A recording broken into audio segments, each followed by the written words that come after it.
Hello दोस्तों, आज हम गाना सुनने वाले हैं अरविंद अकेला कलू जी के। उनका होली सॉन्ग आ गया है फगुआ में आए हाय हाय।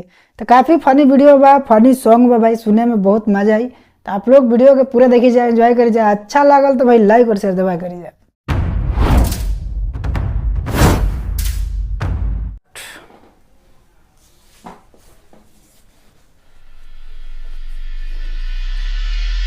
भतीजा रे चाचा माई रे मेरी मम्मी किधर है? तो मौसी किधर है? आ ले लो, चला भागे यहाँ ले। हमरा बहन के खोजत आलो। जय भौजी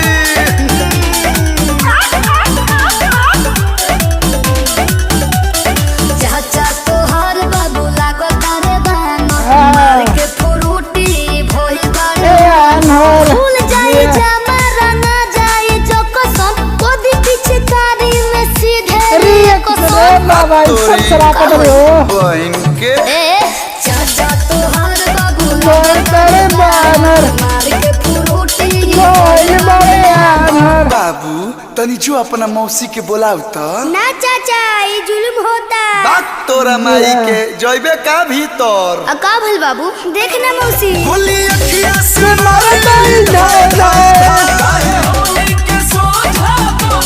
ए बेटा तोरा माई के गोलियां छुए में आए मौसी के गोलियां आए माई के गलिया छुए में आए, मौसी के गलिया आए हाय। और जाके अपनी बहिनी के छुआ लो। हाय रे होली हो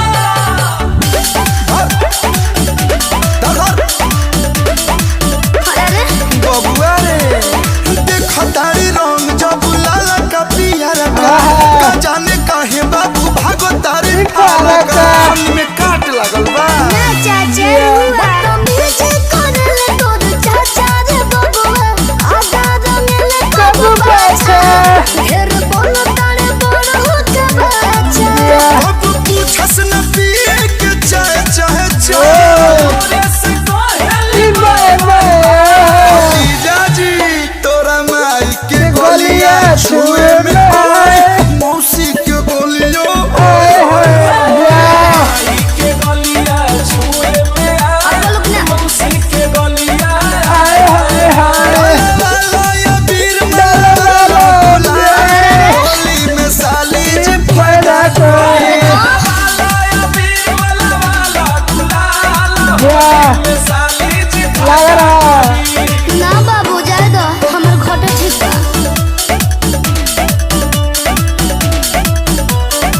काला जामुन होई बेटा तोहर माई मौसी के गोलियां लागे रसमलाई कनी मनी रसवा चुआ दो चाचा मुझे बचन के लगावे तो दो, पिता भाई बासु सैया के आवे तो दो, मन भर जो दीरा गावे तो दो। तोर कनवा में कोहली के सय सय सय होली में बुआ साली कहतिया बेटा अंकल मौसियो डलवाई। कौन चीज है गाउरे तोरा माई के गलिया छुए में आए। मौसी के नाम ले लो। नहीं मने ना लगा ले, लेकिन छोड़ा दे। भाई कलू सिंह के गाना रहल और काफ़ी मज़ेदार फनी वीडियो, फनी सॉन्ग, जबरदस्त यार, मज़ा आ गई सुन के, एकदम बवाल रहल। ग्लोबल जंक्शन से भाई गाना आई रहे, एकदम गर्दा उड़ा के रख दिलस। फागुन में आए हाय हाय रहल टाइटल नेम। अरविंद अकेला कलू रहल और शिल्पी राज की आवाज़ में गाना ही रहे, एकदम जबरदस्त बा भाई, बवाल। अजय बच्चन निकले बड़े गाना के और म्यूजिक डायरेक्टर बड़े रोशन सिंह। तो काफ़ी ज़बरदस्त रहल भाई ऑडियो, और वीडियो भी एकदम मज़ेदार रहल। वीडियो देख के भाई मजा आ गई।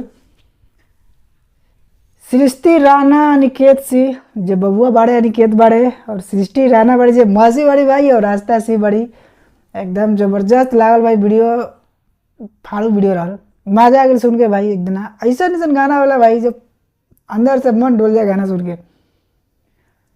तो कलू सिंह के गाना दूसरा रहल भाई, बवाल रहल।